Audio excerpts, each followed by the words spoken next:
So I'm sitting here with Leela Padmini from the delegation of Sri Lanka, and I want to begin, Leela, by asking you about the problems that Sri Lanka faces and the difficulties it faces trying to adjust to the impacts of climate change and trying to mitigate its emissions, whilst also developing as a country and looking after its people. When we think about the development, we should talk about the sustainable development. Now we have experience about the repercussions of the linear economic growth. So to become sustainable development, you need really technology transfer. You have to have environmental friendly technology. Sri Lanka is happy to adopt really to use environmental friendly technology. In fact, culturally, we are biased towards environmental conservation, very much.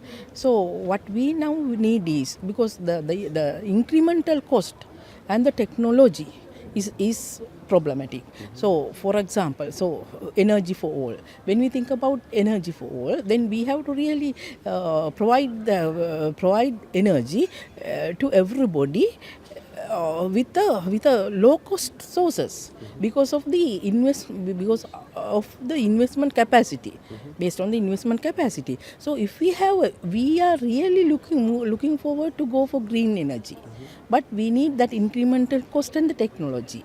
So that if these things, we are now thinking about only the incremental cost. Even transportation sector, energy sector, and if we can really can have the incremental cost with the technology, as far as climate change problem is concerned, we can temporarily really to be comfortable. But what I see is something more. So I believe personally, wealth is not happiness. More wealth means more unhappiness, more criminal activities. I'm not talking about our country. So more unfair things, more disputes, trade disputes. And what is happening here now? We know very well the Earth's carrying capacity is limited. So if everybody is crazy for moving forward, following the linear economic growth, that means you need more resources. Resource scarcity means, on one hand, again, we are really going for poverty and also security. Security problems. The idea that wealth isn't happiness is not new, but it's not popular. So most countries, I think, measure their progress and measure their achievements in terms of wealth normally. Do you agree? No, not at all. Actually, we have developed Sustainable Development Index also, adding something for the UN Human Development Index. We added Climate Change Index, considering the emission factor, and also the ecological footprint and the biocapacity. By considering all these things, we developed an indicator. But I think everybody, the world, should agree to develop indicators which will show the true sustainability. It's not the wealth per se. So that the people would realize, the people themselves would realize the bad impacts of going for affluence and poverty, both, keeping poverty. Do you think at the moment that our societies kind of take into account sustainability when trying to evaluate their success, or do you think that they ignore that dimension of it and are more concerned with wealth? Because in China we've been talking a lot about the importance of moving away from a development model that is based on consumption and which uses the world's resources at an unsustainable rate. But talking to people that live here, many of them say that they think the trends are going in the wrong direction and that consumption is increasing very rapidly. And if that's happening in China, which is the biggest of the developing countries, and that's a scary prospect in terms of the quantity of resources that we'll need. Do you think that there's other countries? So, for example, do you think in Sri Lanka, there's a realistic hope of moving away from this development model? I think before talking about China, then I can talk about the industrialized countries. Of course, it's a What development. is the consumption pattern, their consumption pattern. Do they, will they, I don't know whether they will be willing to really change their consumption patterns. So that is the key. And also, I think this is a very good time for us also. I'm talking about Sri Lanka because I can tell you something. It is now right time for us to really to make our transformation from the business as usual model followed by the developed countries. We know now it is not sustainable. So we have to, that is one thing. The other thing, to do that, really, considering the historical responsibility, now what we are experiencing today, due to climate change, is based on the development pattern of the developed countries. So considering that historical responsibility, so then there is the developed countries should lead, and also developing countries also should think really that the need for transformation, for such transformation, because the earth carrying capacity is shrinking. But do you think that's happening? Because from the perspective of somebody living in a developed country, I think that we've set an example that's totally unsustainable and high consumption, and with values that are based around owning and wealth rather than in a financial kind of sense of the word. But coming to countries like China, often I think it seems from the outside that the big developing countries are increasingly following that model, and that they're not kind of necessarily forging a new model. And so not only is there the problem on the one hand that rich countries don't look like they're about to change quickly, and they're reluctant to make the changes that they should if they were taking an ethical position, there's also the problem that new countries seem to be following this unsustainable model. But do you think either of those will change? Yeah, I think it's unfair for me to talk about China, because if you can really quote Sri Lanka, I'm ready to really to talk. I respond to for any query. So my perception is, I heard that China is also investing very heavily for renewable energy. It's the world leader. Yeah. Then we can really get assistance from China and also the other world to for our transformation. So what I think is, when we are really trying to transform our societies, so then I think that the civil society, the community at large, the NGOs and other civil community, the community groups can really take a lead,